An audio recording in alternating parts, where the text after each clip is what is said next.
தமிழர்களின் number 1 choice Tamil matrimony. வணக்கம்.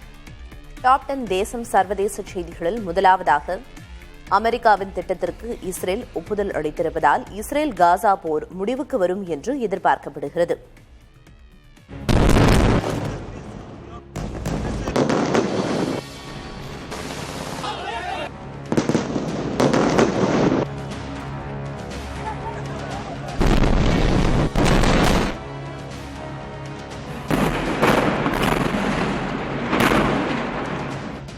Hamas இயக்கம் இஸ்ரேலின் தெற்கு பகுதிகளில் கடந்த 2023 ஆண்டு அக்டோபரில் திடீர் தாக்குதல் மேற்கொண்டது.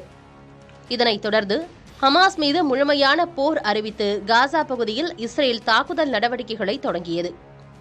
இந்த மோதலில் 54,000க்கும் மேற்பட்ட பாலஸ்தீனர்கள் உயிரிழந்துள்ளனர்.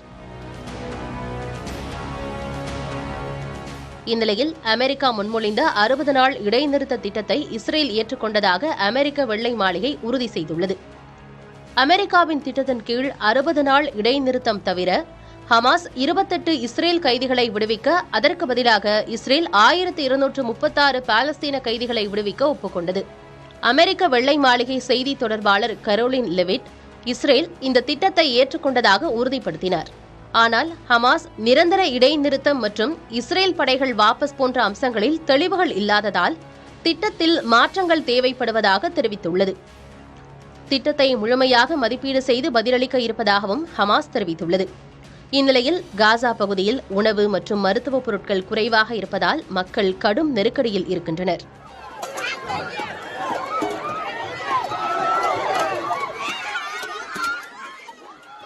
காசா பகுதியில் நடைபெற்று வரும் இஸ்ரேல் ஹமாஸ் மோதலின் பின்னணியில் கடந்த 6 மாதங்களாக அமெரிக்கா முன்வைத்த முயற்சியே இடைநிறுத்த திட்டம். இதன் மூலம் பல்லாயிரக்கணக்கான உயிரிழப்புகளை தடுக்கவும் மனிதாபிமான உதவிகளை விரைவுபடுத்தவும் அமெரிக்கா முயற்சி செய்கிறது. சமீபத்திய இஸ்ரேல் விமான தாக்குதலில் பலர் உயிரிழந்துள்ள நிலையில் அமெரிக்காவின் புதிய திட்டம் நடைமுறைக்கு வந்தால் எதிர்காலத்தில் அமைதி நிலை ஏற்படும் என நம்பப்படுகிறது. புதிய தலைமுறைக்காக GS பாலமுருகன்.